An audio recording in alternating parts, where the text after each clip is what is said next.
In the shadow of the Colorado Rockies, 1876, a young woman's dreams of marriage and security crumble when she arrives to find her promised homestead in ashes and her betrothed nowhere to be found. Armed with nothing but a packet of worn letters, dwindling funds, and unwavering resolve, Catherine Walsh must decide whether to return east in defeat or uncover the truth behind her fiancé's disappearance. As hostile townspeople whisper of her intended's dark past and suspicious timing, an enigmatic mountain man who rarely ventures into civilization may hold the key to finding the missing groom.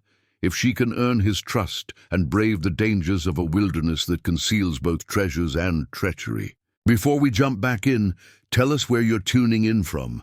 And if this story touches you, make sure you're subscribed, because tomorrow I've saved something extra special for you. The stagecoach lurched violently as it navigated the final stretch of mountain road toward Silver Creek. Catherine Walsh gripped the leather strap hanging beside the window, her knuckles white as the vehicle tilted precariously on the narrow path. 5 days of travel had left her exhausted, her once crisp blue traveling dress wrinkled and dusty, her auburn hair falling loose from its careful arrangement. "First time in the mountains, miss?"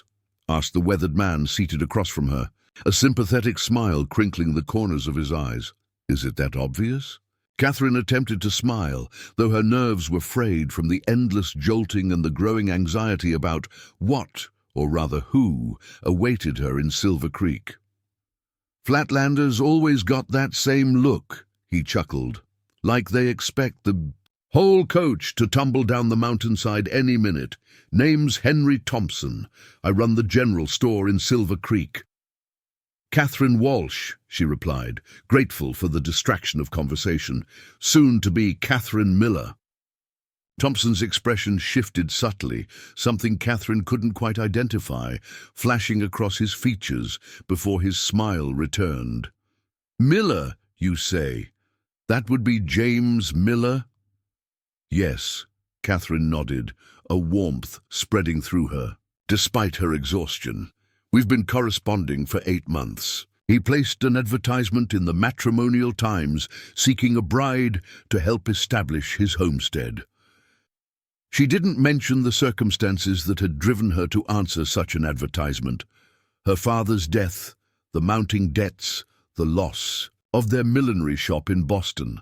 At 26, with no family remaining and few prospects, James Miller's letters had offered salvation. A fresh start in the Colorado Territory, with a man whose written words had revealed a gentle soul and practical mind.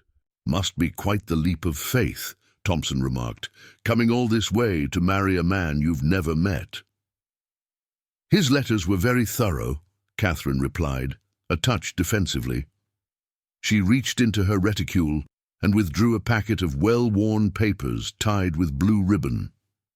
He described everything: his 10 acres with a creek running through the property, the cabin he built with his own hands, his plans for expanding once he had a wife to help manage things.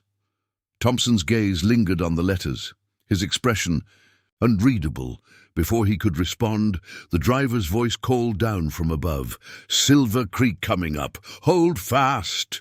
Catherine leaned toward the window, eager for her first glimpse of the town that would be her new home.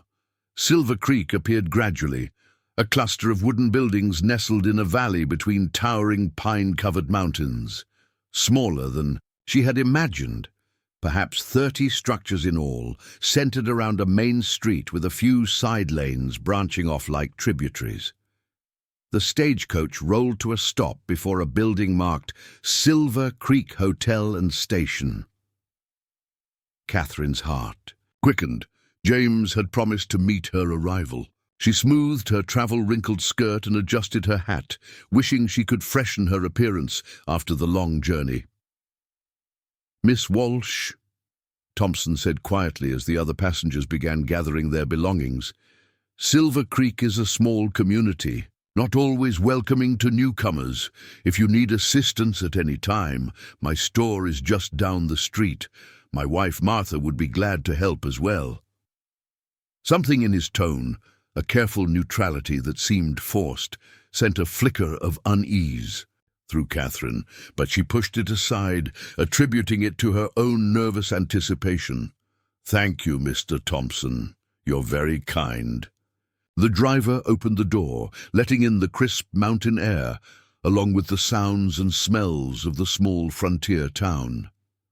Catherine accepted his hand, stepping down, her legs unsteady after days of travel. Her eyes scanned the small gathering of people near the station, searching for the man who matched the description in James's letters, tall with sandy hair and a neatly trimmed beard. But no such man stepped forward.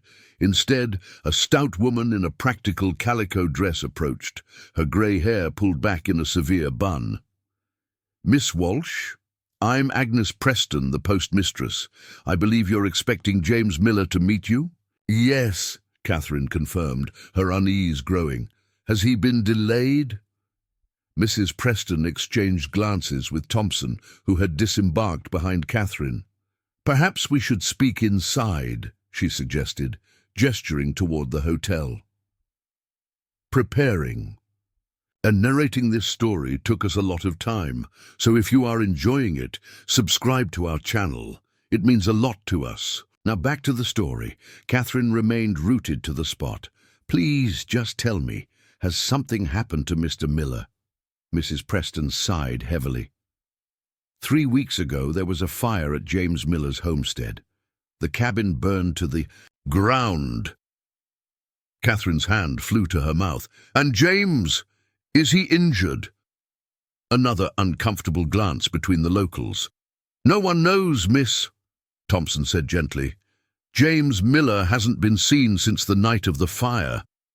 The world seemed to tilt beneath Catherine's feet. Missing? How could he be missing? She'd received a letter just before her departure, confirming her arrival date. "There must be some mistake," she insisted. "I received a letter from him recently. He was expecting me." "When was this letter dated?" Mrs. Preston asked. Catherine fumbled with the ribbon binding her packet of correspondence, extracting the most recent letter. "April 12th, she said, then realized with a sinking heart that it had been written nearly a month ago. "The fire happened on April 17th, Thompson confirmed quietly. "What?" Catherine's voice faltered. She cleared her throat and tried again. "What happened? Do they know what caused the fire?" Mrs. Preston's expression hardened slightly. "Sheriff Rawlins investigated. Nothing conclusive, but there were suspicions." "Suspicions?" Catherine repeated. "This isn't a conversation for the middle of the street," Thompson interjected. "Miss Walsh has had a long journey. Let's get her settled at the hotel, and we can discuss matters properly." In a daze, Catherine allowed herself to be guided into the modest hotel. The lobby was simply furnished but clean, with a polished wooden counter and a small sitting area near a stone fireplace. The clerk, a thin man with spectacles, looked up as they entered. "This is Catherine Walsh," Thompson explained. "She's come to marry James Miller."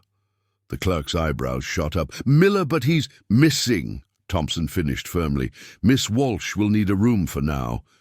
While the clerk arranged her accommodations, Catherine tried to gather her scattered thoughts.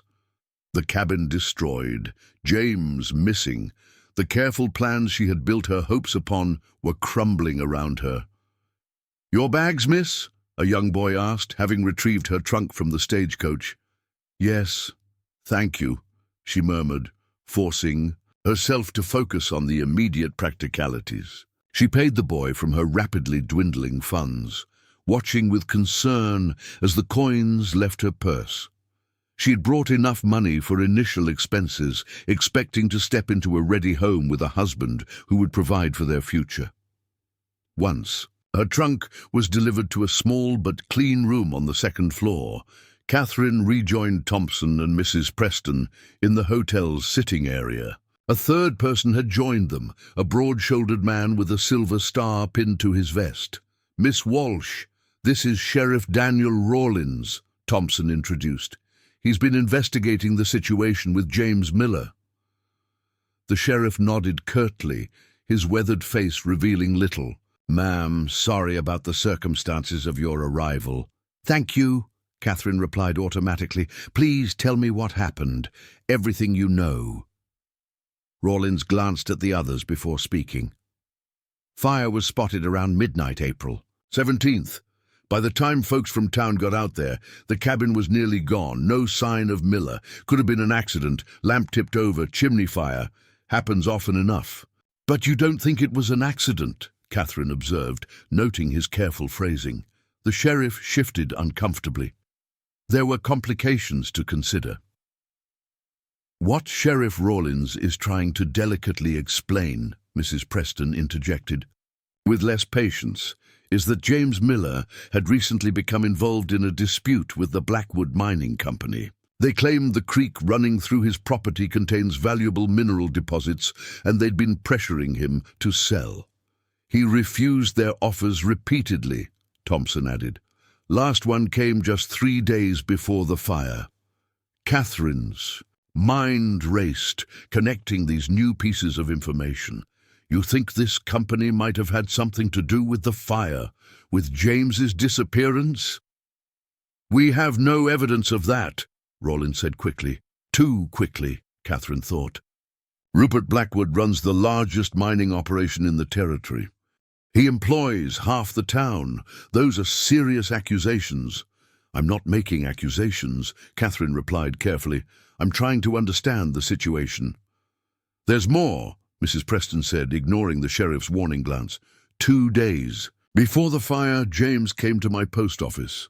He seemed agitated, said he needed to send an urgent telegram to Denver. Something about having discovered information that would stop Blackwood cold. Catherine leaned forward. "Did he say what information?" "No, but later that same day, one of Blackwood's men, a nasty foreman named Tucker, was asking around town if anyone had seen Miller in a rather threatening manner." Sheriff Rawlins stood abruptly. "That's enough speculation, Agnes. We don't know that the fire was anything but an accident, and we don't know what happened to Miller. For all we know, he started the fire himself and ran off." Catherine stiffened. "What exactly are you implying, Sheriff?" Rawlins had the decency to look uncomfortable. "Miss Walsh, I don't mean to cause you further distress, but you should know that some folks in town have questions about Miller's character. He kept to himself mostly, only been here about a year. Some found it odd that a man would send for a bride when—" He broke off, clearly reconsidering his words. "When what?" Catherine pressed. "When some believed he might already have a wife somewhere else," Mrs. Preston finished bluntly. The accusation struck Catherine like a physical blow. "That's absurd," she protested. "His letters were sincere, thoughtful. We shared personal histories. He told me he was a widower from Pennsylvania, that his wife died of fever 5 years ago." "Did you ever verify any of that?" Rawlins asked. No, I had no reason to doubt him," Catherine admitted, though doubt now crept insidiously into her mind. Had she been a fool? Had the warmth and honesty she'd perceived in James's letters been nothing but calculated deception? "Regardless of Miller's past," Thompson said, giving the sheriff a reproachful look, "the fact remains that Miss Walsh is here now, far from home, with no money to return and no fiancé to meet her. The Christian thing would be to help her, not add to her burdens with rumors and speculation." "Of course," Mrs. Preston agreed. "You can stay with me until things are sorted out, Miss Walsh. I have a spare room, and it would be no trouble." "That's very kind," Catherine said, feeling overwhelmed by both the situation and the stranger's competing narratives about the man she had traveled so far to marry. "But before I make any decisions, I want to see James's property.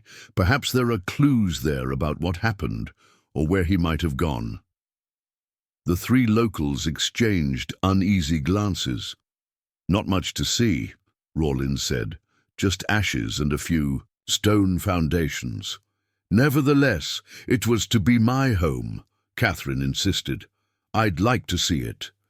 It's nearly 5 miles from town, Thompson pointed out, and the trail isn't easy for someone unaccustomed to mountain terrain. I can hire a guide, Catherine said firmly. Her savings would stretch only so far, but she needed to see the place for herself to make the abstract tragedy concrete in her mind. Most men in town work the mine or have businesses to run, Mrs. Preston said doubtfully. Finding someone available won't be easy. What about Thorne? Thompson suggested suddenly. He comes to town tomorrow for supplies. He knows that area better than anyone. Sheriff Rawlins scoffed. Thorne? He barely speaks to anyone. Doubt he'd agree to play tour guide to a stranger. Who is Thorne? Catherine asked. Caleb Thorne, Mrs. Preston explained. Lives up in the high country, few miles beyond Miller's. And place, trapper and hunter mostly. Keeps to himself, but he's honest and knows every inch of these mountains. And he comes to town tomorrow, Catherine confirmed. Like clockwork, first Saturday of every month. Thompson nodded. I can ask him when he comes to the store. Can't promise he'll agree, though. I would appreciate that, Catherine said, making a swift decision. In the meantime, Mrs. Preston, I'll gratefully accept your offer of lodging, at least for tonight. As the meeting broke up, Catherine found herself walking alongside Henry Thompson toward the door. Mr. Thompson, she said quietly, you've been very kind, but I sense there's more you're not telling me. The storekeeper hesitated, glancing back to ensure the sheriff was out of earshot. Not here, he murmured. Come by the store tomorrow morning. There are things about James Miller, good things, that Rawlins doesn't want widely discussed. Before she could press for details, he tipped his hat and departed, leaving Catherine with more questions than answers.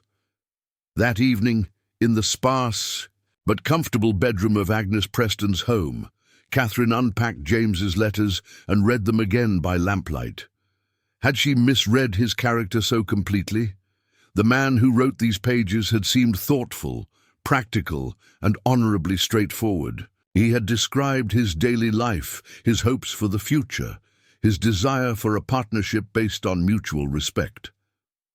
The final letter was dated April 12th. My dear Miss Walsh, with each passing day, I find myself increasingly eager for your arrival. The cabin is now complete, with the extra room added just as I promised. The wildflowers are beginning to bloom across the meadow, painting it with colors I wish you could see. I believe you will find the beauty of these mountains a fair trade. For the comforts of city life, though I understand it will be an adjustment, I must confess to some concern about recent developments with the Blackwood Mining Company. Their latest offer for my land was accompanied by veiled threats, and I've observed their men surveying the creek without permission. I have discovered information that may provide leverage against their tactics, though I hesitate to share details. In writing, rest assured, I will have matters well in hand by your arrival. I count the days until May 5th, when I will finally have the privilege of making your acquaintance in person. Until then, I remain, yours sincerely, James Miller, Catherine. Traced her fingers over his neat, precise handwriting. The letter mentioned nothing about urgent telegrams to Denver or information that would stop Blackwood cold. Yet Mrs. Preston had no reason to invent such details. What had James discovered in those final days before the fire? And why had Sheriff Rawlins seemed so quick to dismiss any connection to the Blackwood Mining Company? Sleep eluded her as these questions circled in her mind. Through the small window, she could see the silhouettes of the mountains against the night sky, vast and implacable. Somewhere in their shadows lay the answers she sought, and possibly James himself, if he still lived. Morning brought Catherine to Thompson's General Store, a well-stocked establishment that served as the commercial hub of Silver Creek. Inside, shelves lined the walls from floor to ceiling, filled with everything from tools and dry goods to medicines and fabrics. Martha Thompson, a plump, cheerful woman with kind eyes, greeted Catherine warmly. "Henry told me about your situation. I'm so sorry, dear. What a terrible welcome to Silver Creek." "Thank you for your kindness," Catherine replied, genuinely touched by the woman's sympathy. "Your husband mentioned he might have information about James Miller?" "He's in the storeroom," Martha said, lowering her voice. "Go on back. I'll mind the front and make sure you're not disturbed." The storeroom was organized chaos, barrels, crates, and sacks arranged in a system only Thompson himself likely understood. He looked up from an inventory ledger as Catherine entered. "Miss Walsh, good morning. Close the door if you would." Once the door was shut, Thompson reached behind a shelf and retrieved a small wooden box. "James Miller left this with me about a month ago. Said if anything happened to him, I should keep it safe until I could determine who to trust with it." Catherine's pulse quickened. "And you think I should be trusted with it?" "James spoke of you often," Thompson said, his expression softening. "He was eager for your arrival, prepared for it carefully. Whatever else might be true about him, his feelings for you seemed genuine." And he handed her the box. It was simple pine, about the size of a book, with a small brass clasp, not locked, Catherine noted as she carefully opened it. Inside lay several items, a folded document, a small leather pouch, and a journal bound in worn brown leather. Catherine withdrew the document first, unfolding it carefully. "A deed," she murmured, scanning the formal language. "To James Miller's property." "Keep reading," Thompson urged. Catherine's eyes widened as she reached the final paragraph. "This adds my name as joint owner upon the completion of our marriage." She looked up at Thompson in shock. "He put the property in my name." "He amended the deed just 3 weeks before the fire," Thompson confirmed. "Paid extra for the lawyer to rush the paperwork. Said he wanted to ensure you'd be protected, no matter what happened." "That doesn't sound like a man planning to abandon his bride-to-be," Catherine said, her conviction strengthening. "Or a man with another wife elsewhere." "My thoughts exactly," Thompson agreed. "Rawlins knows about the amended deed, but he's deliberately kept it quiet. He's firmly in Blackwood's pocket, like most officials in this county." Catherine opened the leather pouch next, tipping its contents into her palm. A simple gold band fell out, a wedding ring.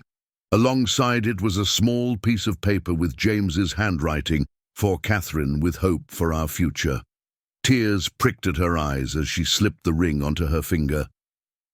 It was slightly large, but the weight of it felt significant, a connection to the man who had prepared so carefully for her arrival. Finally, she opened the journal. The early entries detailed James's daily life: building the cabin, planting, a small garden, observations about the wildlife and weather. As she flipped through the pages, the tone shifted. The final entries focused increasingly on conflicts with the Blackwood Mining Company. The last entry, dated April 16th, the day before the fire, sent a chill through her. "I've confirmed what I suspected about the survey maps. Blackwood's entire claim to the northern watershed is based on fraudulent documentation. The original survey from 1870 shows the boundaries 3 miles west of where they now claim. With these original maps as evidence, his entire operation could be challenged. The surveyor who made the original maps, Frederick Hammond, now lives in Denver. I've telegraphed him to come verify my findings. If Blackwood discovers what I know before Hammond arrives, I could be in danger. I've taken precautions, amended the deed to include Catherine, left key documents with Thompson, and made copies of the evidence. Saw Tucker and 2 of Blackwood's men watching the cabin today from the ridge. May need to move the maps to a safer location until Hammond arrives." Catherine looked up from the journal, her heart racing. "He found proof that Blackwood was operating on fraudulently claimed land," she said. "That must be the information Mrs. Preston mentioned, the evidence that would stop Blackwood cold." And reason enough for Blackwood to want him silenced, Thompson agreed grimly.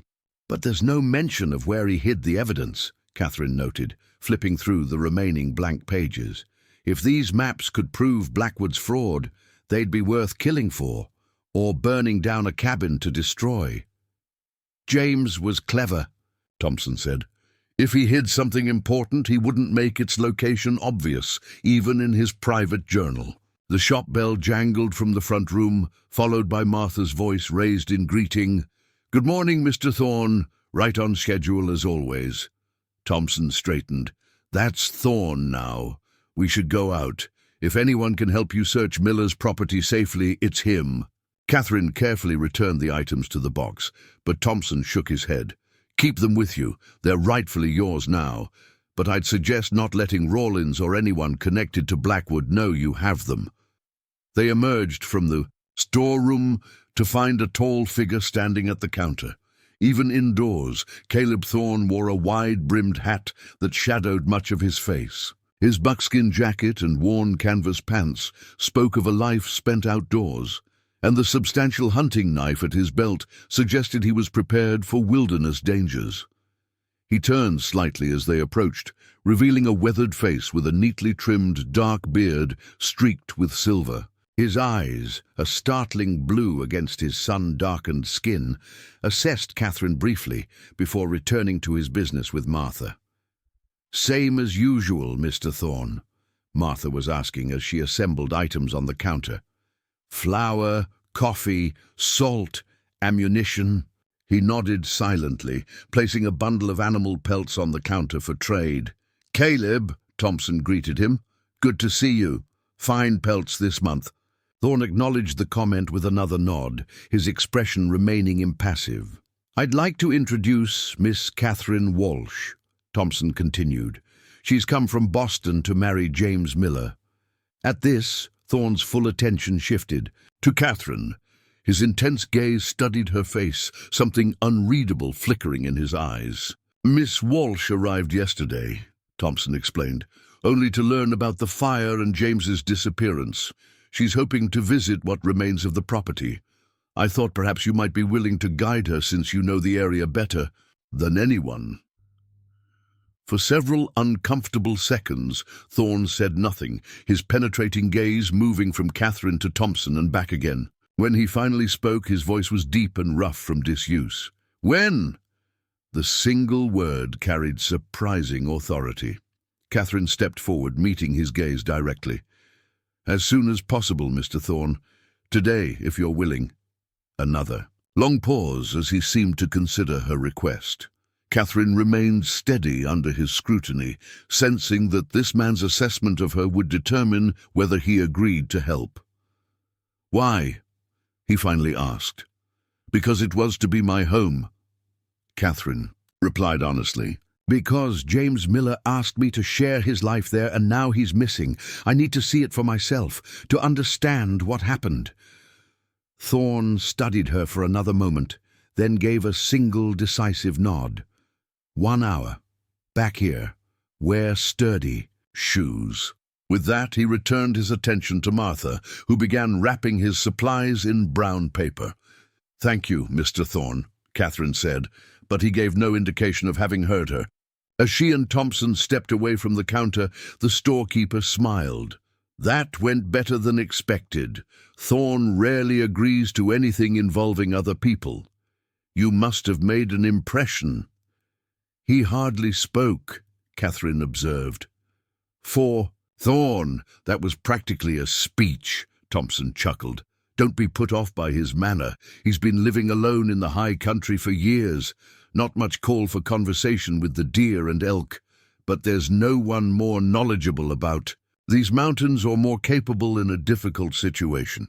"What does he know about James?" Catherine asked quietly.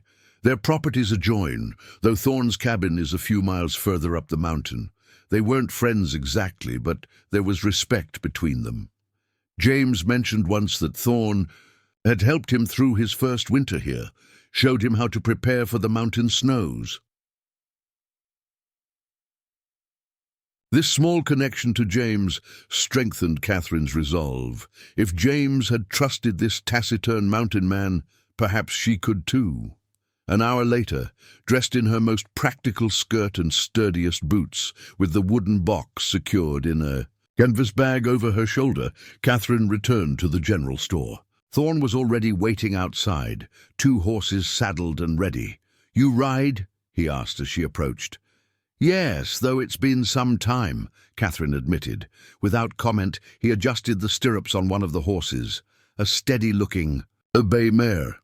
When he finished, he held out his hand to help her mount. His palm was calloused, but his grip gentle as he boosted her into the saddle. They rode out of town in silence, Catherine acutely aware of curious eyes watching their departure. As the buildings of Silver Creek fell behind them, the trail narrowed and began to climb into the foothills. The May morning was crisp but pleasant, the mountain air fragrant with pine and wildflowers. After nearly an hour of silent riding, Catherine decided to attempt conversation. "Mr. Thompson mentioned you and James were neighbors of sorts." Thorne glanced at her briefly, then returned, his attention to the trail ahead. For a moment, she thought he wouldn't respond, but then he said simply, "Miller was a good man." The past tense didn't escape Catherine's notice. "You believe he's dead?" Thorne considered this for several strides of their horses. "Don't know. Unusual for a man to vanish without trace. These mountains can be dangerous." Sheriff Rollins implied James might have started the fire himself and fled, Catherine said carefully, watching for his reaction. Thorne's expression hardened. "Rollins is Blackwood's man. His words aren't worth spit." The blunt assessment aligned with Catherine's own suspicions. James's journal mentioned conflicts with the Blackwood Mining Company, that they wanted his land. "Want the whole valley," Thorne confirmed. "Creek that runs through Miller's property, connects to the main watershed. Control that. Control the water for mining operations." This was more information than Catherine had expected from the reticent man. Encouraged, she pressed further. "Did James ever mention finding evidence against Blackwood? Something about survey maps?" Thorne reined his horse to a stop, turning to face her fully. His penetrating gaze seemed to assess not just her question, but her trustworthiness. 2 weeks before the fire, he finally said. "Miller came to my cabin. Said he'd found original survey maps proving Blackwood's claim was based on fraud. Asked if I knew the old survey markers from the 1870 expedition." Catherine's pulse quickened. "Did you?" "Showed him 3 of them, cut into rock, still visible if you know where to look." "What did he do with this information?" "Said he needed official confirmation, was contacting a surveyor in Denver." Thorne paused, then added, "Warned him to be careful. Blackwood doesn't lose gracefully." They resumed riding, the trail growing steeper and rougher as they ascended. Catherine processed this new information, connecting it with what she'd read in James's journal. If he'd found evidence that could undermine Blackwood's entire operation, it provided a powerful motive for foul play. "Just ahead," Thorne said. After another hour of riding, they crested a small rise, and Catherine's breath caught at the view that opened before them. A small valley spread out below, cradled between mountain slopes. A clear creek wound through its center, bordered by meadows now vibrant with spring wildflowers. In the midst of this natural beauty lay the blackened remains of what had once been a cabin, just a stone foundation, a crumbling chimney, and charred timbers scattered across the ground. "Oh," Catherine whispered, the finality of the destruction hitting her with unexpected force. The home she had imagined sharing with James, the future she had journeyed so far to claim, reduced to ashes and rubble. Thorne led them down the slope toward the burned homestead. As they drew closer, Catherine could see that someone had made a crude attempt to organize the debris. Charred logs stacked to one side, personal effects gathered in a small pile protected by a makeshift shelter of branches. "You did this," she realized, glancing at Thorne. He nodded once. Seemed right. They dismounted, and Catherine approached the ruins slowly. The stone foundation was surprisingly substantial, suggesting James had built with care and intention. The chimney, though partially collapsed, was expertly constructed of local stone. Around the perimeter she could see evidence of the gardens he had mentioned in his letters, sprouting vegetable plants, now growing wild without tending. "It was a good cabin," Thorne commented, standing beside her. "Built to last." He described it so carefully in his letters, Catherine said, blinking back tears. The main room with the fireplace, the kitchen area, the extra bedroom he added for... She broke off, unable to complete the thought. Thorne moved toward the sheltered pile of salvaged items. "Saved what I could. Not much survived the fire." Catherine knelt beside the small collection, a metal strongbox, its contents seemingly intact, though the box itself was scorched. A few tools, with burned handles, but still usable heads. A pocket watch, the case blackened, but the mechanism possibly salvageable. A framed photograph, the image mostly destroyed by water and smoke. With gentle fingers, she lifted the photograph, trying to make out the figures. Through the damage, she could just discern a man standing beside a woman in a wedding dress. James, and his first wife, she presumed. The woman's features were entirely lost to water damage, but the man, tall, with what appeared to be sandy hair, matched the description James had given of himself. "He was real," she murmured, more to herself than to Thorne. Whatever else might be true or false, he was a real man with a real past. As she carefully set the photograph aside, something caught her eye, a glint of metal among the ashes near what would have been the cabin's rear wall. She moved closer, brushing away soot and debris, to reveal a small metal handle attached to what appeared to be a trap door, now partially obscured by fallen timbers. "Mr. Thorne," she called. "Was there a cellar beneath the cabin?" He joined her, frowning at the discovery. Miller never mentioned one. Together they cleared the charred wood from the area, revealing a small but sturdy trap door set into the stone foundation. The metal hinges and handle had survived the fire, though the wood was badly scorched. "Hidden storage," Thorne observed. "Common enough in these parts. For preserves, usually." Catherine grasped the handle and pulled. The door resisted at first, then gave way with a groan of protesting metal. Below, stone steps descended into darkness. Thorne produced a small lantern from his saddlebag, lit it quickly with practiced movements, and led the way down the narrow stairs. Catherine followed, her heart pounding with anticipation and trepidation. The cellar was small but well constructed, with stone walls and a packed earth floor. Unlike the cabin above, it had survived the fire almost intact, protected by the stone foundation. Shelves lined one wall, holding jars of preserved fruits and vegetables. A small table stood against another wall, and upon it, maps, Catherine breathed, moving forward. Several large survey maps were spread across the table, held down by stones at each corner. Beside them lay a leather portfolio containing what appeared to be official documents. Thorne held the lantern higher, illuminating the materials. Land surveys, he confirmed, examining the maps. Original and recent, showing the discrepancy Miller mentioned. Catherine opened the portfolio, finding correspondence between James and Frederick Hammond, the Denver surveyor.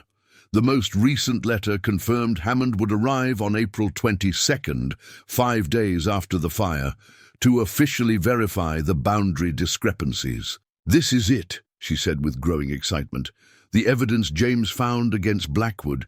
The original survey shows the creek watershed is outside Blackwood's legitimate claim. He's been operating on land he has no right to." Thorne nodded, grimly. "Enough to shut down half his operation. Cost him thousands, maybe more." "And more than enough reason to want James silenced," Catherine added. She looked around the cellar with new understanding. He must have hidden these here for safekeeping, knowing they were dangerous to possess. As they continued to examine the documents, Catherine noticed a small wooden chest tucked beneath the table. Unlike the utilitarian nature of the rest of the cellar, this box was ornately carved, clearly a treasured possession rather than a practical storage container. She knelt and carefully opened it. Inside lay several items: a small velvet jewelry box containing a woman's pearl earrings, a folded American flag, and beneath these, a packet of letters tied with black ribbon. The top envelope was addressed to James Miller, with a Pennsylvania postmark. With trembling fingers, Catherine untied the ribbon and opened the first letter. It was dated 5 years earlier, written in an official hand. "Dear Mr. Miller, it is with profound regret that I must inform you of your wife's passing on March 18th. Despite our best efforts, the fever proved too severe. Elizabeth spoke of you often during her final days, and her last request was that I write to inform you of her passing and to return her personal effects, which accompany this letter. The regiment continues to benefit from the maps you provided, and your service to the Union is not forgotten, even years after the conflict's end. With deepest sympathies, Dr. William Hargrove, Medical Officer, 9th Pennsylvania Volunteers." Catherine looked up at Thorne, who had been silently reading over her shoulder. He was telling the truth, about being a widower, about everything. Thorne nodded slowly. Miller was many things. Liar wasn't one of them. She carefully returned the letters to the chest, her resolve strengthening with each passing moment. James Miller had been an honorable man who had prepared a home for her, who had amended his deed to protect her, who had discovered corruption and sought justice at great personal risk. Whether he was alive or dead, Catherine was now determined to continue what he had started. "I need to take these documents to someone with authority," she said, gathering the maps and letters. "Someone beyond Sheriff Rawlins and Blackwood's influence." "Circuit Judge," Thorne suggested, "arrives in Silver Falls next week, 2 days' ride from here." Silver Falls? Catherine hadn't heard of the town. County seat, larger than Silver Creek. Has telegraph office, proper courthouse. Catherine considered this. "I'd need a safe place to stay until then. I can't return to Silver Creek with these documents, not with Blackwood's men and Sheriff Rawlins there." Thorne was silent for a long moment, clearly weighing something in his mind. Finally he said, "My cabin, high ground, defensible, 3 miles from here." The offer clearly cost him something, this solitary man who valued his isolation opening his home to a stranger. Catherine recognized both the sacrifice and the practical necessity. "Thank you, Mr. Thorne, I accept your offer."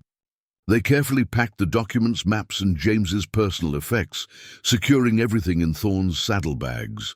As they prepared to leave, Catherine took one final look at the burned ruins of what should have been her home. "I will find out what happened to you, James," she promised silently, "and I will see justice done, whatever it costs." Unaware that this promise would soon be tested in ways she could never have imagined, Catherine mounted her horse and followed Caleb Thorne deeper into the Colorado wilderness, leaving behind the ashes of one future and riding toward an uncertain new beginning. The journey to Thorne's cabin took them higher into the mountains, along trails so faint that Catherine wondered how anyone could navigate them with confidence. Yet Thorne moved with absolute certainty, occasionally pointing out landmarks or warning of difficult terrain ahead.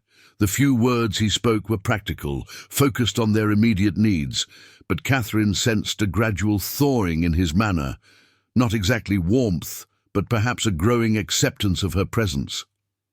As they climbed, the forest changed around them. The mixed pines and aspens of the lower elevation gave way to sturdier evergreens adapted to the harsher conditions.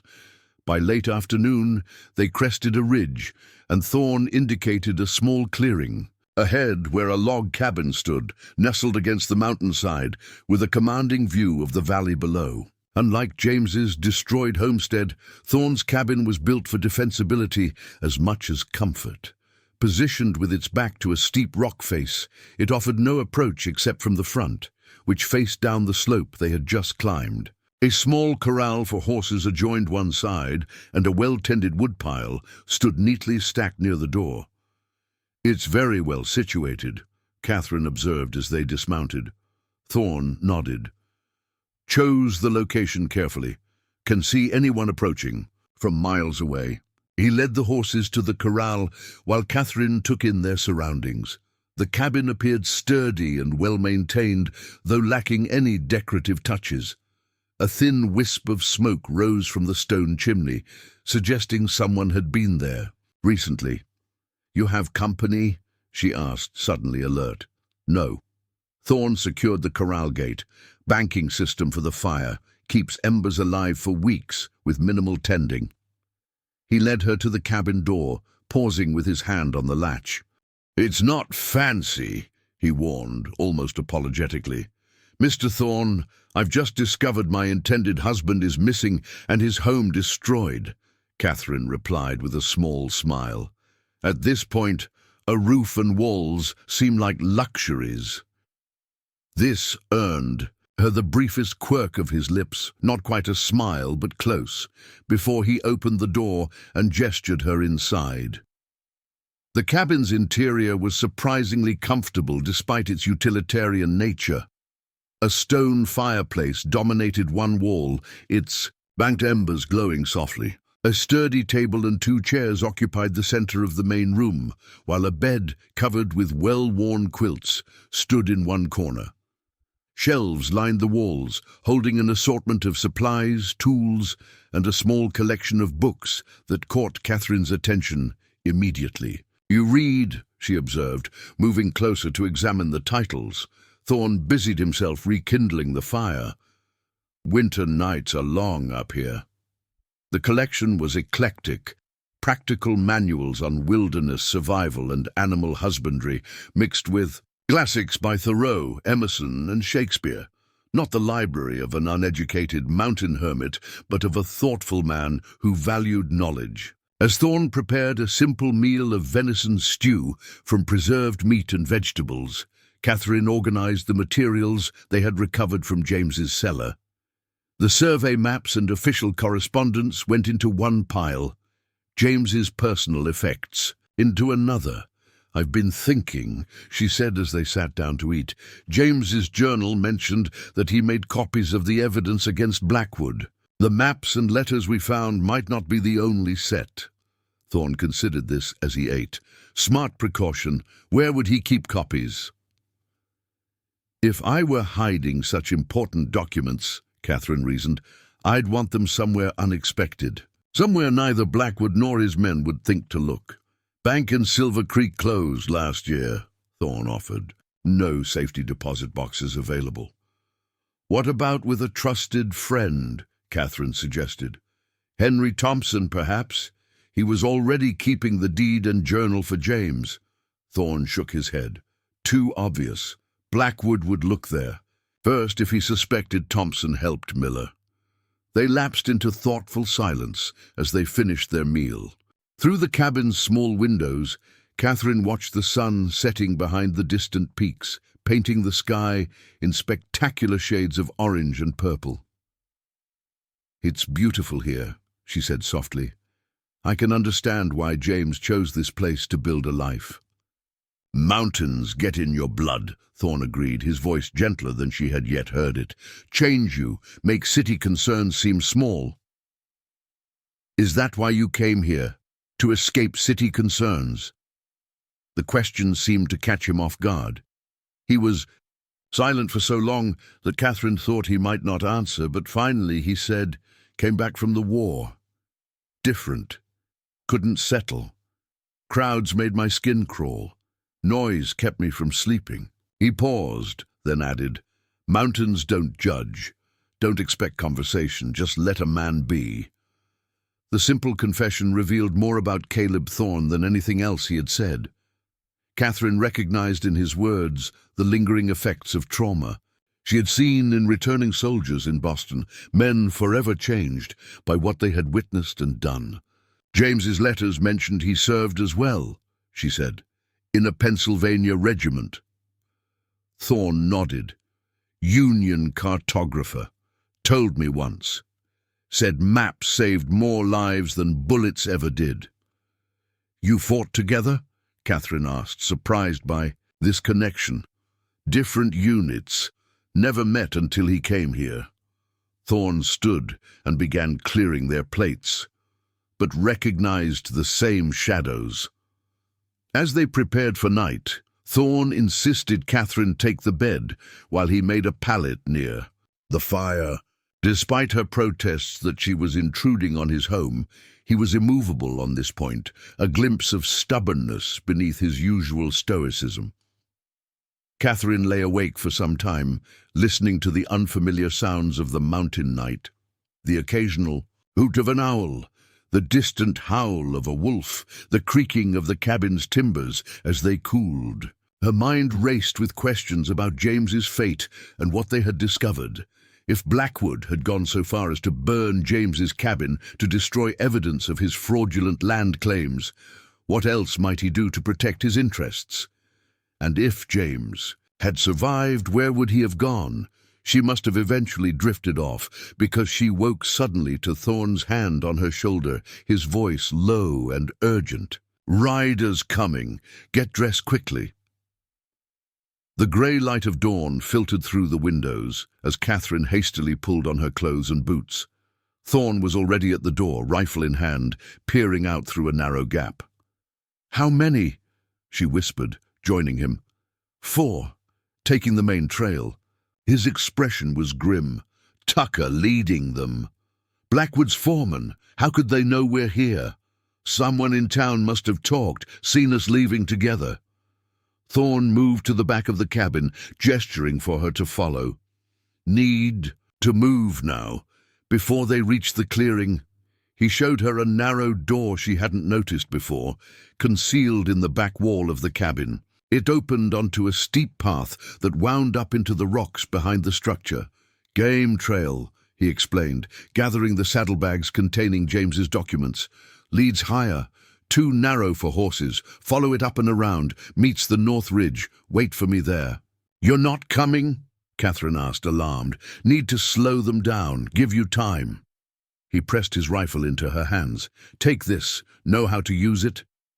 "My father taught me," she confirmed, checking the weapon with practiced movements. That seemed to satisfy Thorne. "Go now. Don't stop until you reach the ridge." He hesitated, then added, "If I don't come by noon, follow the ridge east. Path down to Silver Falls. Ask for Judge Harmon." The implication that he might not return sent a chill through Catherine. "Mr. Thorne." "Caleb," he corrected, something shifting in his eyes. "If we're running for our lives, might as well. Use my given name." Despite the danger, Catherine smiled. "Catherine," she offered in return. He nodded once, then gestured urgently toward the door. "Go, now." With the rifle in one hand and the precious saddlebags in the other, Catherine slipped through the narrow door and began climbing the steep path. The rocky terrain was treacherous in the dim morning light, loose stones threatening to betray her position with every step. But years of helping in her father's millinery shop had given her nimble fingers and a sure foot, and she made steady progress upward. Below, she heard the approaching riders reach the cabin clearing. Male voices called out, too distant to make out the words, but aggressive in tone. Then a single gunshot rang out, followed by several more in rapid succession. Catherine froze, her heart hammering. Had Caleb been shot? Should she go back? But his instructions had been clear: reach the ridge and wait.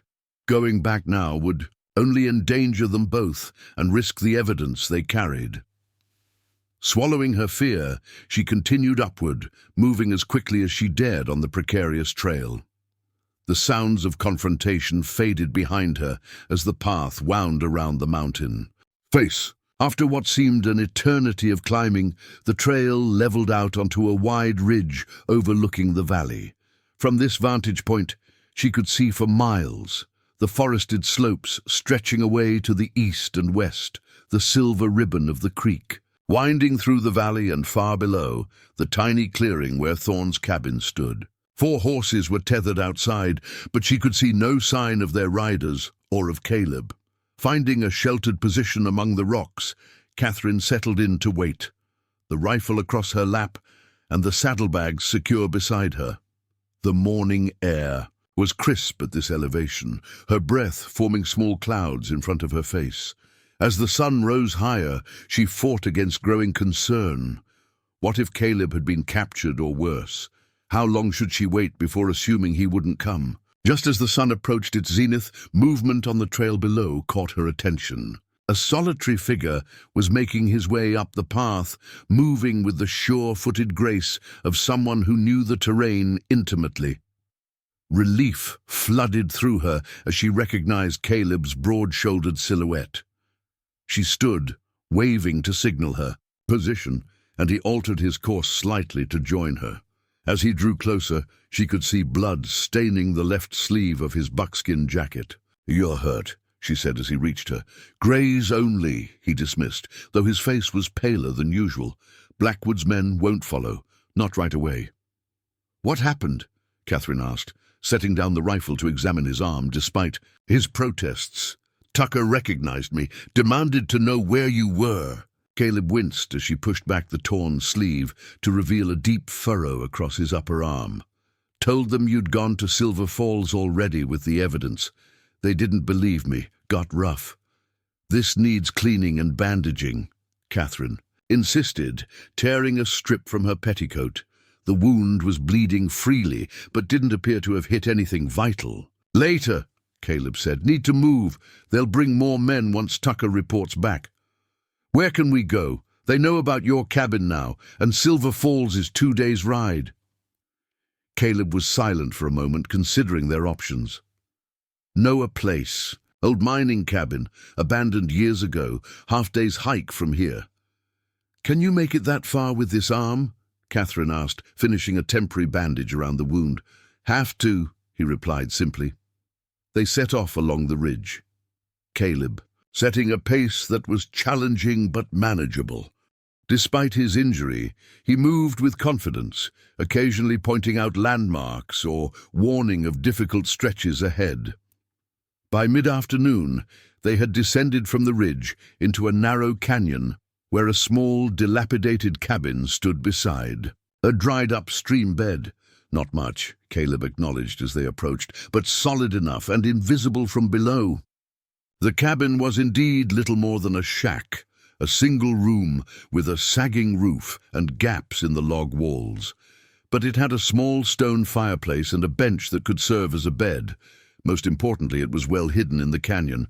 Unlikely to be found by anyone who didn't already know of its existence. While Caleb gathered firewood, Catherine cleared the worst of the dust and debris from the interior. By the time evening approached, they had transformed the abandoned shelter into something approaching habitable. A small fire burned in the fireplace. The larger gaps in the walls had been stuffed with moss and pine boughs, and the bench had been padded with evergreen branches to create a makeshift bed. Using water from Caleb's canteen and supplies from his small medical kit, Catherine properly cleaned and bandaged his wound. The bullet had torn through flesh, but missed bone and major blood vessels. Painful, but not life-threatening if infection could be prevented. "You've done this before," Caleb observed as she worked. "My father was injured in an accident at his workshop," Catherine explained. "I cared for him afterward. Learned what I could from the doctor who visited." As night fell, they shared the last of Caleb's jerky and dried fruit. The fire provided warmth against the mountain chill, but the cabin's many gaps let in persistent drafts that made Catherine shiver despite her wool dress. Noticing her discomfort, Caleb shrugged out of his buckskin jacket and placed it around her shoulders. The garment was heavy and still warm from his body heat, carrying the sense of pine, wood smoke, and something uniquely him. "Thank you," she said, drawing it closer. "But won't you be cold?" "Used to it," he replied. though she noticed him move closer to the fire. In the flickering light, with fatigue and pain etched into his features, Caleb seemed somehow more approachable than before. The stoic mountain man had shown himself willing to be wounded, defending her, and the evidence they carried. Whatever his reasons for choosing solitude, he had set them aside to help her, a stranger who had disrupted his carefully ordered existence. "Why are you doing this?" she asked softly. "Helping me? You could have sent me away, avoided all this trouble."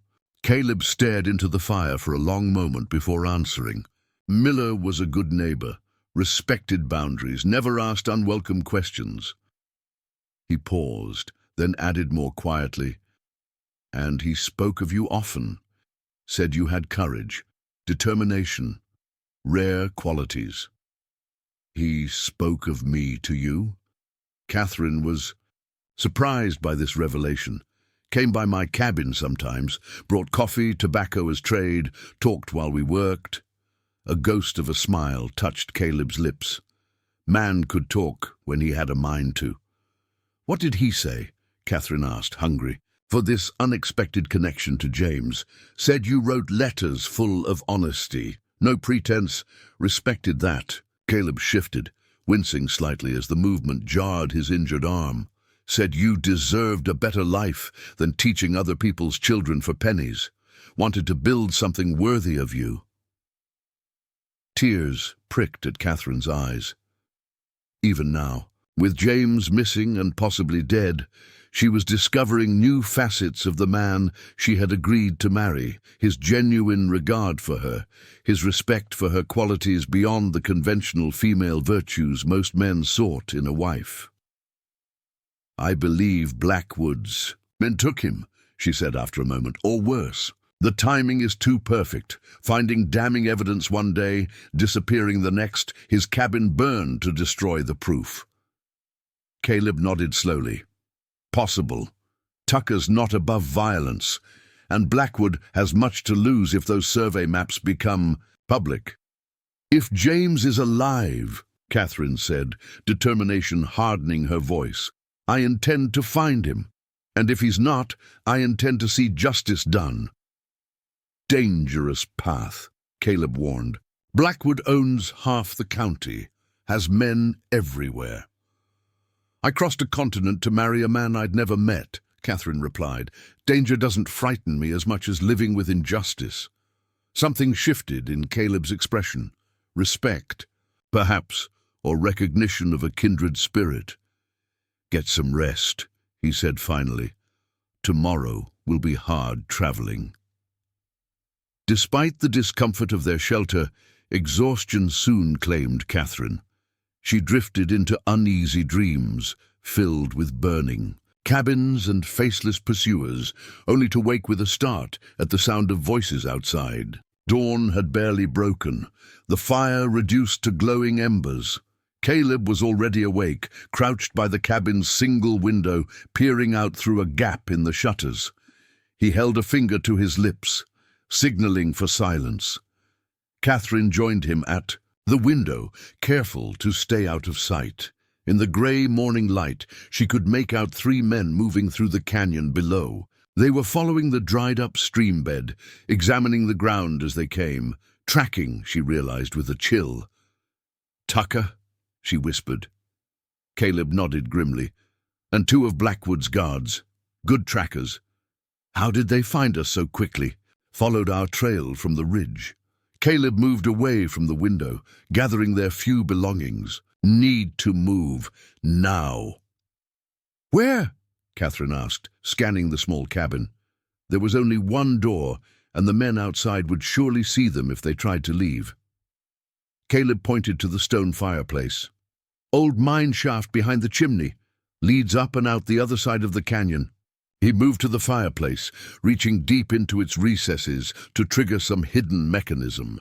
With a grinding sound, a section of the stone back wall swung inward, revealing a narrow passage beyond.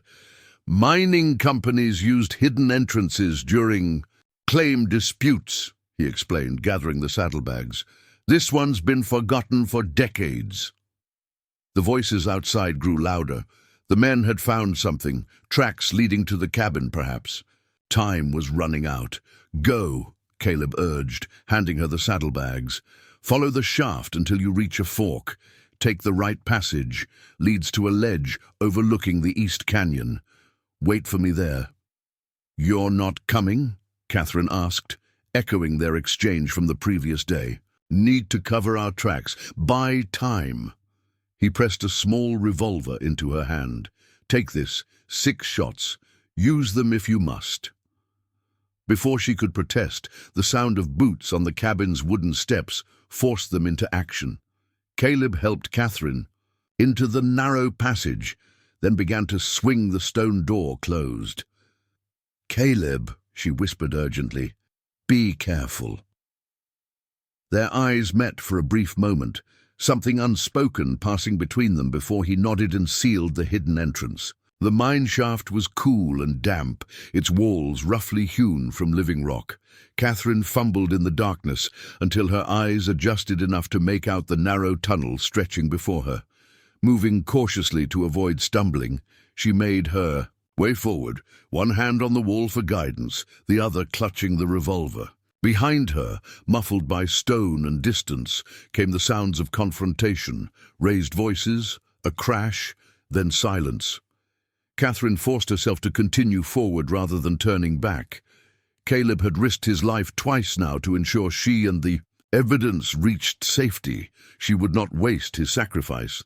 The tunnel gradually sloped upward, becoming steeper and narrower as it ascended through the mountain. At several points, Catherine had to turn sideways to squeeze through constricted passages, the weight of stone pressing in around her.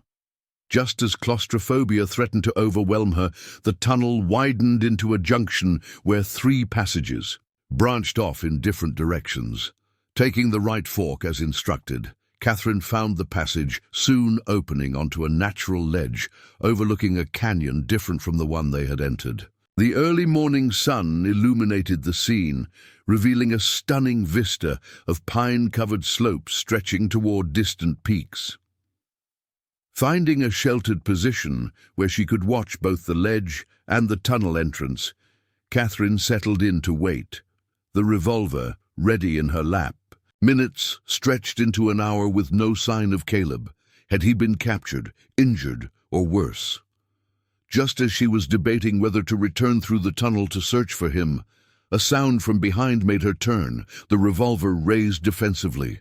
But it was Caleb who emerged from the passage, his clothing disheveled and a fresh bruise darkening his jaw, but otherwise intact. "What happened?" Catherine asked, lowering the weapon in relief. "Tucker's persistence finally proved useful," Caleb said with grim satisfaction. "Convinced his men I'd fled north. They're following a false trail that will lead them miles from here." "And Tucker?" "Taking an unplanned nap in the old cabin. He'll have quite the headache when he wakes." Despite the danger they were still in, Catherine couldn't help but smile at the image. So what now? Silver Falls is still a day's journey, and we have no horses. Caleb gazed out across the canyon, considering their options.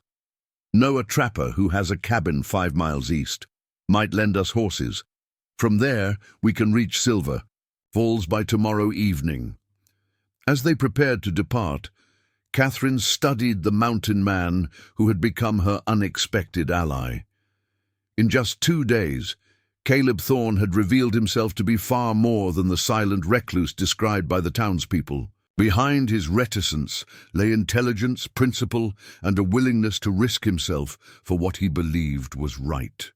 "Thank you," she said simply, "for all of this." Caleb met her gaze, something softening in his blue eyes. "Made a promise to James once. Said I'd help if trouble came." He paused, then added more quietly, "Finding you was unexpected, but not unwelcome." The admission, so at odds with his reputation as a man who preferred solitude to company, caught Catherine by surprise. Before she could respond, he turned away, gesturing toward the path leading down from the ledge. "Daylight's wasting," he said, his gruff manner returning. "Long way to Silver Falls." As they began their descent, Catherine found herself reflecting on the strange turns her journey had taken. She had come to Colorado to marry a man she knew only through letters, only to find him missing and his home destroyed. Now she was fleeing through the wilderness with a taciturn mountain man who had twice saved her life, carrying evidence that could ruin one of the territory's most powerful men. What awaited her in Silver Falls? Would Judge Harmon believe their evidence against Blackwood? And most importantly, would they discover what had happened to James Miller?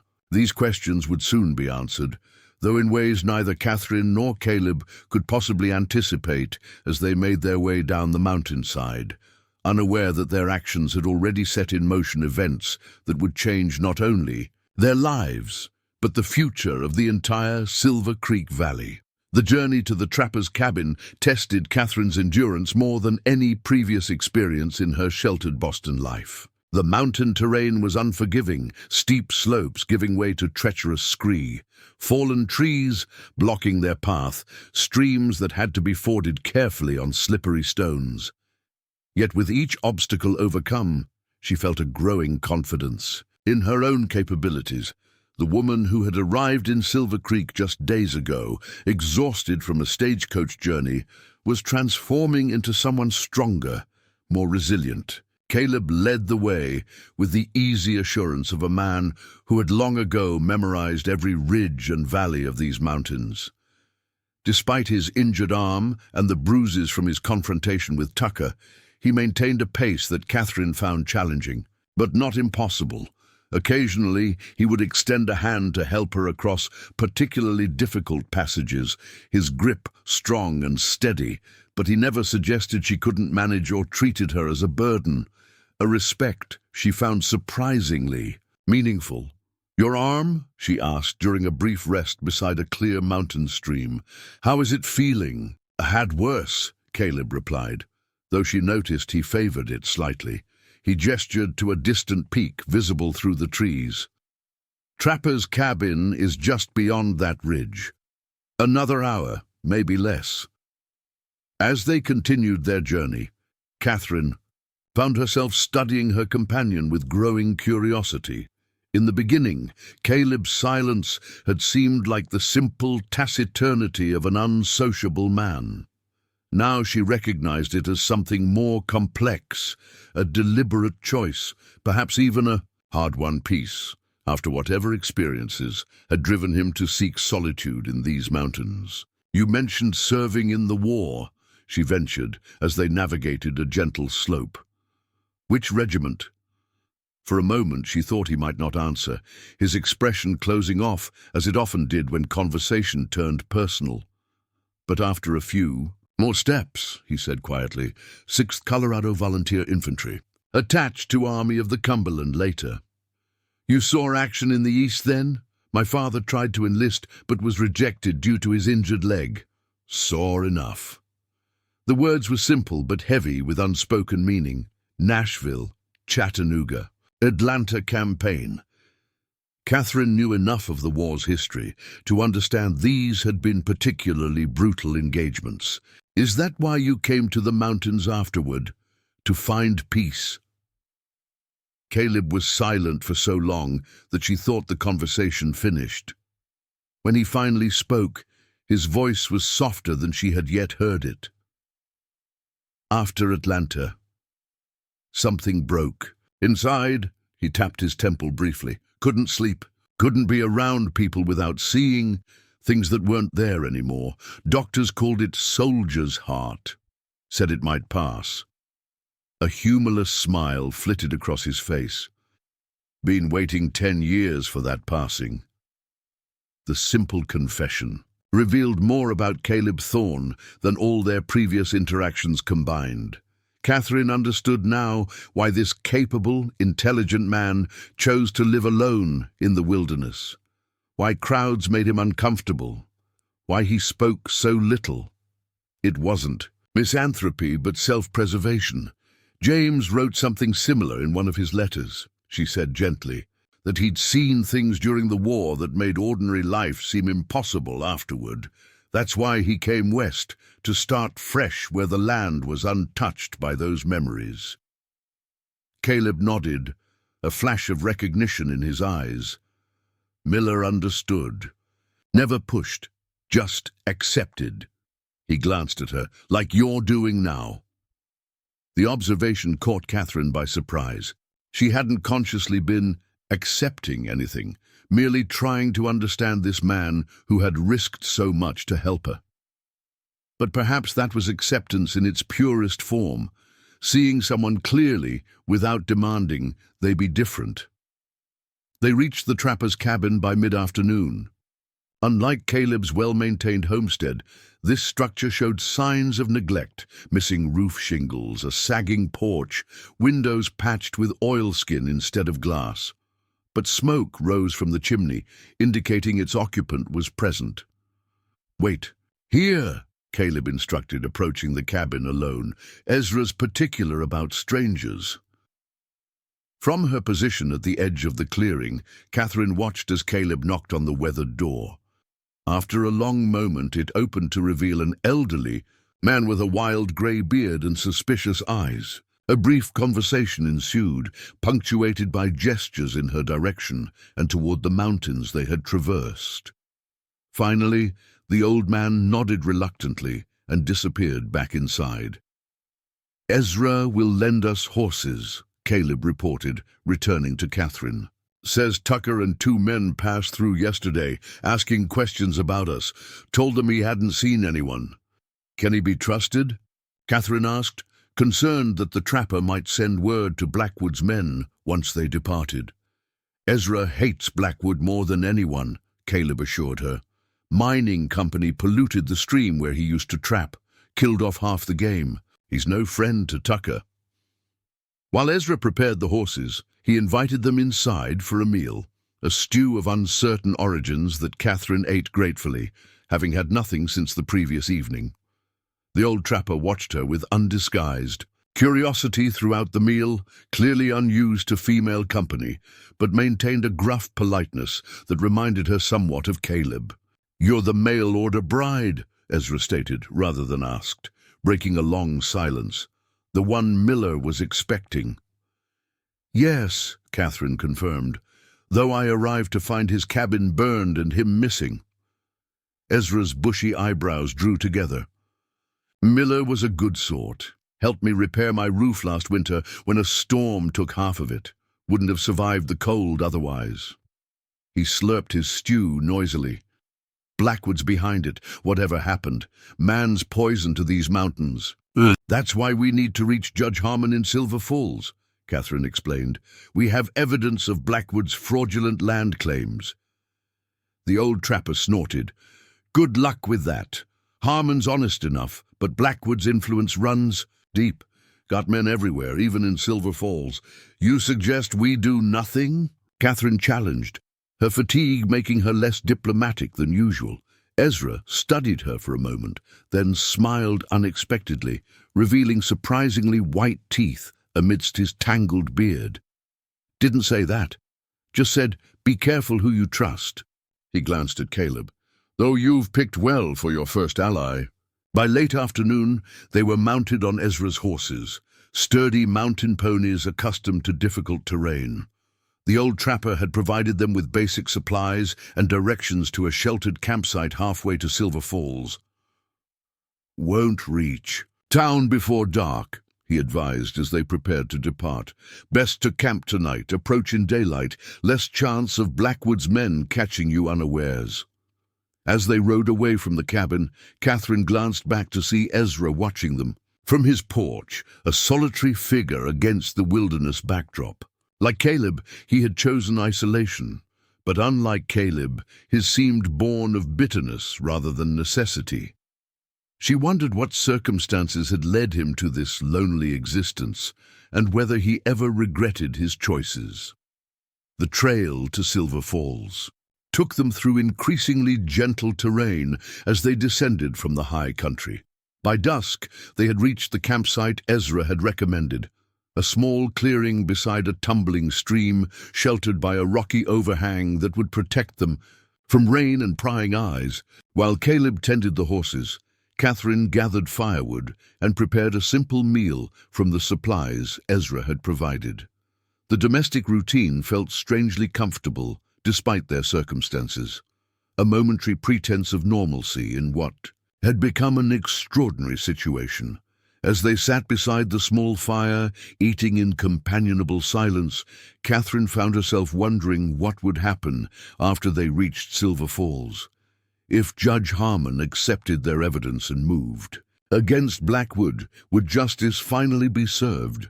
Would they discover James's fate? And what then?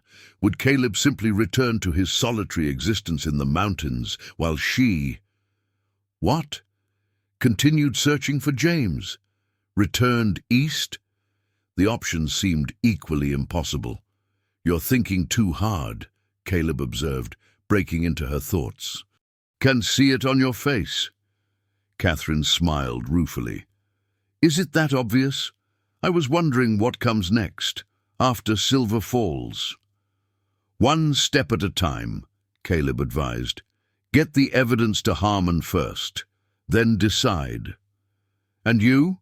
she asked, meeting his gaze across the fire. "What will you do when this is over?" Something flickered in his eyes, uncertainty perhaps, or a question he wasn't ready to answer. "Haven't thought that far ahead," he admitted. "Been taking life one day at a time for years now." "Because of the war, the soldier's heart." Caleb poked at the fire, sending sparks drifting upward into the darkening sky. "Partly. After coming home, tried living normal again, working, talking with people, pretending the war never happened." He shook his head. "Didn't work. Too much noise inside my head, too many memories pushing in when I least expected. So you came to the mountains. First just to be alone, to see if the quiet might help." A rare smile softened his features. "It did. Something about these peaks puts human troubles in perspective, makes them smaller somehow. And yet here you are, risking your life and your peace for a woman you just met, and a man who was only your neighbor," Catherine observed. "That doesn't seem like someone who wants to avoid human troubles." Caleb considered this, his expression thoughtful. "Maybe the mountains taught me something else too. That running from humanity doesn't work either. We're still connected, even in solitude." It was the most philosophical statement she had heard from him, revealing depths of reflection that his taciturn manner usually concealed. Catherine found herself revising her understanding of this complex man yet again, not just a silent mountain recluse, not just a wounded veteran, but a person who had thought deeply about his place in the world and made conscious choices about how to live within it. "James wrote something similar in one of his letters," she said, "that he had tried to escape his past by coming west, only to discover that what needed healing was inside him, not in his surroundings." "Smart man," Caleb acknowledged. "Recognized him as a kindred spirit first time we met, both trying to outrun ghosts that travel with us." "And have you outrun your ghosts?" Caleb was silent for a moment, staring into the fire. "Not outrun," he finally said, "but maybe learn to live alongside them. Some days are better than others." The conversation lapsed into comfortable silence as darkness settled fully around them. Above, stars emerged in breathtaking profusion, the Milky Way a luminous band across the night sky. Catherine had never seen stars so brilliant, the city lights of Boston having always dimmed their splendor. "It's beautiful," she murmured, tilting her head back to take in the celestial display. "One thing I never tire of," Caleb agreed, his voice soft, "no matter how many times I see it." They set a watch schedule for the night, Caleb taking the first shift while Catherine tried to sleep. Despite her physical exhaustion, rest came fitfully, her mind still processing all that had happened since her arrival in Silver Creek. When Caleb gently woke her for her turn at watch, She felt scarcely more rested than before. "Quiet so far," he reported, settling on his bedroll. "But stay alert. We're not far from the main trail to Silver Falls." Catherine positioned herself where she could observe both the approach to their campsite and Caleb's sleeping form. In repose, with the tension gone from his features, he looked younger, the lines of hardship and solitude less pronounced. She found herself wondering what he had been like before the war, before Soldier's Heart had driven him to the wilderness. Had he been talkative, sociable? Had there been a sweetheart waiting for his return? The questions lingered unanswered as the night deepened around them. Catherine maintained her vigil, alert to every sound and movement in the surrounding forest. But the hours passed uneventfully, and when dawn began to lighten the eastern sky, she allowed herself to relax slightly. Caleb woke with the first light, transitioning from sleep to full alertness in moments, a skill developed through years of wilderness living.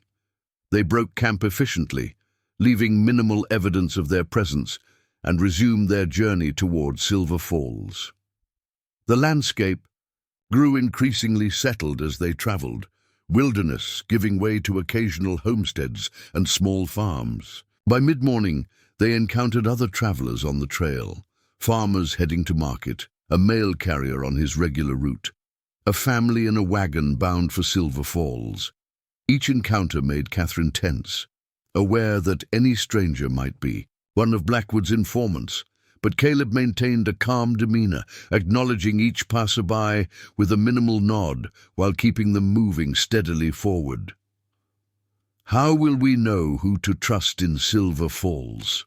Catherine asked as they paused to rest the horses beside a small stream. "If Blackwood's influence extends there as well." "Judge Harmon first," Caleb advised. "Man has reputation for integrity. After that, there's a lawyer named Sullivan, helped Miller with legal matters occasionally, might be an ally." As they approached the outskirts of Silver Falls shortly after noon, Catherine was struck by the contrast with Silver Creek. Where the smaller town had been a haphazard collection of buildings serving the mines, Silver Falls showed evidence of planning and prosperity, a proper main street lined with brick buildings, sidewalks rather than muddy pathways, even a small park with benches surrounding a central gazebo. "County seat," Caleb explained, noting her surprise. 20 years established, Silver Creek's still frontier by comparison. They left their horses at a livery stable on the edge of town, Caleb explaining that they were less conspicuous on foot and could move more quickly through the streets if necessary. With the saddlebags containing their precious evidence slung over his shoulder, he led Catherine toward the courthouse, an imposing structure of local stone at the center of town. Inside, they inquired about Judge Harmon, only to learn he was currently presiding over a case and wouldn't be available until late afternoon. "We could find Sullivan in the meantime," Caleb suggested as they exited the courthouse. "His office is nearby." But fate intervened in the form of a commotion further down the street. A crowd had gathered outside the telegraph office, their excited voices carrying to where Catherine and Caleb stood. "What's happening?" Catherine asked a passing woman. "They caught one of Blackwood's men trying to send a false report to the territorial governor," the woman replied eagerly. "Something about fraudulent mining claims. Sheriff arrested him on the spot." Catherine and Caleb exchanged significant glances. This development could work either for or against them, depending on the circumstances. "Need to know more," Caleb murmured, guiding Catherine toward the gathering. They remained on the periphery, listening to the conversations around them. Tucker was his name, I think. Trying to discredit some surveyor from Denver. Sheriff found maps on him that proved he was lying. Each fragment of overheard conversation increased Catherine's certainty that this incident was directly connected to their situation. Tucker, Blackwood's foreman, who had confronted them at Caleb's cabin, had apparently come to Silver Falls with the intention of undermining their evidence before they could present it. "We need to speak to the sheriff," she urged Caleb. "This could be crucial." Reluctantly, Caleb agreed, though he insisted they approach cautiously. Sheriff might be honest, might not be. Let's observe first, before revealing what we know.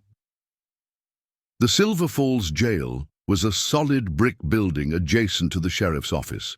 As they approached, the crowd was dispersing, the initial excitement of the arrest giving way to the routine of daily life. Through the office window, Catherine could see a solidly built man with a sheriff's badge conversing with another man whose back was to the street.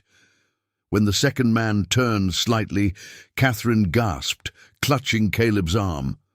"It's him," she whispered urgently. "The man with the sheriff. It's James." Caleb stared in disbelief, then nodded slowly. "Miller, alive." Without waiting for caution, Catherine rushed toward the sheriff's office, pushing through the door with Caleb close behind. The two men looked up in surprise at their abrupt entrance. "James!" Catherine exclaimed, her voice breaking with emotion.